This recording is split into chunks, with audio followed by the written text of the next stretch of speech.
সুপ্রভাত বন্ধুরা, গাছের যত্ন নিন গুড মর্নিং ব্লগে আপনাদের সকলকেই স্বাগত। আশা করি আপনারা সকলেই ভালো আছেন, আর ভালো তো থাকতেই হবে।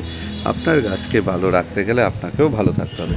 বন্ধুরা, আপনারা বিভিন্ন সময় আমার যে ফেসবুক পেজে ছবি আপলোড করেছি বা ফেসবুকে বা ইউটিউবে আমি শর্ট যে ভিডিও আপলোড করেছি, সেখানে গ্যাজেনিয়া যখনই ছবি দিয়েছি বা ভিডিও দিয়েছি, আপনারা অনেকেই এই গাছ সম্পর্কে আমাকে বিভিন্ন রকম প্রশ্ন করেছেন। তো আমি খুব সংক্ষেপে আমি এই গ্যাজেনিয়া গাছ সম্পর্কে আপনাদের সাথে আলোচনা করব এবং আপনাদের এই গাছটি এখন পরিচর্যার ক্ষেত্রে কীরকম কী করা দরকার সেটা আপনাদের সাথে আলোচনা করব। প্রথমত আপনারা যে প্রশ্নটি করেছেন আমাকে, যে আমি কি একটা টবের মধ্যে কটা গাছ বসিয়েছি এবং কত ইঞ্চি টবে বসিয়েছি। প্রথমত আমি এই 10 ইঞ্চি টবে বসিয়েছি। এখানে আমি 4টে গাছ বসিয়েছি বন্ধুরা। এই একটা হলুদ, একটা একটা হলুদ না, এখানে হলুদ গাছ হয়ে গেছে দুটো, কারণ ছোটো গাছ অবস্থা বুঝতে পারিনি। দুটো হলুদ গাছ আছে এবং একটা এই কালারের, এবং আরেকটি হচ্ছে এই কমলা বা একটু ডার্ক রেড টাইপের হয়ে যায়, কালারটা একটু চেঞ্জ হয়। তো এই 4টে আমি 4টে কোণায় বসিয়েছি বন্ধুরা। মজার ব্যাপার হলো, এই গাছের জন্য বা শীতকালের মৌসুমি ফুল গাছের জন্য আমি যে মাটি প্রস্তুত করেছি, সেই মাটি কিন্তু একটু রিচ সয়েল তৈরি করেছিলাম। আমি শিংকুচি, হাড়কুচি থেকে শুরু করে সুপার ফসফেট, পটাশ সব রকমই মানে পরিমাণ মতো মিশিয়ে মাটি তৈরি করি, এবং সেই মাটি প্রায় 30 দিন আমার বাড়ি মানে ছাদে এই অংশ এক জায়গায় পড়ে থাকে, এবং সেইভাবেই কিন্তু আমি মাটিটাকে রাখার পর আমি এই গাছগুলো কিন্তু নিয়ে আসে বাড়িতে টবের মধ্যে বসে। আমি সরাসরি কিন্তু এই বড় টবের মধ্যে এই গাছগুলি বসিয়েছি, নার্সারি থেকে আনার পরেই আমি এর মধ্যে বসিয়ে দিয়েছি। প্রথমত যখন আমি মাটি প্রস্তুত করি বা এই টবে গাছ বসাই, তার আগে আমি 30% ভার্মি কম্পোস্ট, 30% কাউডাং কম্পোস্ট, 60% এবং 40% মাটি, কিন্তু সেই যে মাটি ছিল সেই মাটি আমি মিশিয়েছি। তার জন্য মাটি যথেষ্ট হালকা এবং উর্বর হয়েছে, এবং এর মধ্যে ড্রেনেজ সিস্টেমে খুব একটা বেশি অসুবিধা হয়নি। আমাকে আলাদা করে এই মাটির সাথে বালি মিশিয়ে দিতে হয়নি। পূর্বে আমি কিন্তু কিছুটা বালি মাটির সাথে মিশিয়েছিলাম সেই জন্য।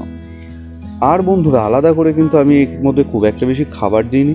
যেটা দিয়েছিলাম আমি 15 দিন আগে, শুধু খোল জল, খুব পাতলা করে খোল জল আমি ব্যবহার করেছি। খোল জল ব্যবহারের ক্ষেত্রে আমি কিন্তু 100 গ্রাম খোল, অন্তত 20 লিটার জলের সাথে কিন্তু 100 গ্রাম খোল আমার মেশানো হয়। সেই পাতলা জলটাই কিন্তু এই গাছের জন্য ব্যবহার করি। মনে হতে পারে ভীষণই অল্প। হ্যাঁ বন্ধুরা, প্রথমত 100 গ্রাম খোল আমি 1 লিটার জলের সাথে মিশিয়ে সেটা 5-6 দিন রেখে দিই।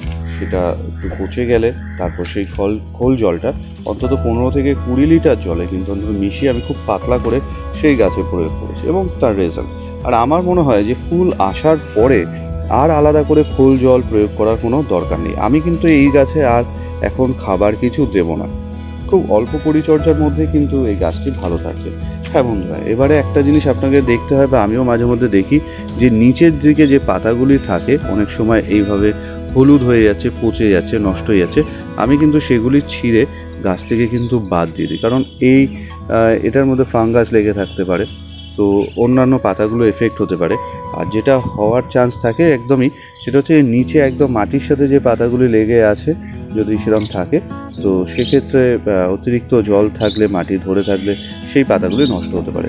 জল দেওয়ার ক্ষেত্রে কিন্তু আপনারা একটু দেখে নিন খুশিয়ে, যে মাটি ভিজে আছে না শুকনো আছে। দেখুন এই মাটিটা কিন্তু হালকা ময়েশ্চার রয়েছে, আমি কিন্তু খুব হালকা রয়েছে, আমি এর মধ্যে কিন্তু জল প্রয়োগ করতেই পারি। তো এইভাবে আপনারা বুঝে জল দিন। আর খুব বেশি আমার মনে হয় না যে শীতের ফুল গাছের জন্য একটি গাছ ধরে অনেক খাটনি, অনেক পরিশ্রম করে আপনাকে করতে হবে। বন্ধুরা, আপনি নিজেই আপনার গাছের জন্য একবারে মাটি প্রস্তুত করুন, এবং সেটার কিন্তু আপনার যে শীতকালীন ফুলের গাছের জন্য ভালোই রেজাল্ট পাবেন। এবারে আপনাকে খুব অল্প পরিসর যদি কোনো রকম রোগ পোকার আক্রমণ ঘটে, সেক্ষেত্রে আপনাকে বুঝে ইনসেকটিসাইড আপনি প্রয়োগ করতে পারেন। তবে আপনি এই শীতের ফুল গাছের জন্য ইমিডাক্লোরোপিড কম্পোজিশনের যে কোনো ইনসেকটিসাইড আপনি কিন্তু আপনার গাছের জন্য প্রয়োগ করতে পারেন। এছাড়াও আপনি প্রয়োজন বোধে যদি বোঝেন যে মাইটসের আক্রমণ বা অন্যান্য রোগ পোকার আক্রমণ ঘটছে, সেক্ষেত্রে আপনি কিন্তু বাজার থেকে যেরকম প্রয়োজন পড়বে, আমরা অন্যান্য ভিডিওতে আলোচনা করে থাকি যে সমস্ত ইনসেকটিসাইড, পেস্টিসাইড, সেগুলো কিন্তু আপনারা আপনাদের গাছের জন্য ব্যবহার করতে পারেন। আর বন্ধুরা, রোগ পোকার আক্রমণ ঘটবে না যদি আপনি একটি ব্যাপার দিকে নজর রাখেন। সেটা হচ্ছে, আমি কিন্তু আমার মাটি যখন তৈরি করি সেক্ষেত্রে থাইমেট বা M45 এটা কিন্তু ব্যবহার করি। শীতের ফুল গাছ সেহেতু সবজি গাছ না, খুব একটা বেশি আমাদের অসুবিধা নেই, তাই জন্য থাইমেট জাতীয় জিনিস বা M45 এইগুলো কিন্তু আমরা যদি ব্যবহার করি মাটিতে, তাহলে কিন্তু মাটিতেও পোকামাকড়ের উৎপাত কমে এবং গাছকে অনেকটা তিতো করে দেয়, যার জন্য রোগ পোকার আক্রমণটা কিন্তু খুব একটা বেশি হয় না। তো আমার গাছেও কিন্তু সেরকমভাবে রোগ পোকার আক্রমণ নেই এই মুহূর্তে। তো এই জাস্ট সাধারণভাবে আমি যেভাবে গাছের পরিচর্যা করছি, কারণ আমার অল্প পরিসরের মধ্যে, মানে আমার খুব কম সময়ের মধ্যে যেটুকুনি গাছের দেখাশোনা করতে পারি, তার মধ্যেই কিন্তু আমাকে এগুলো করতে হচ্ছে।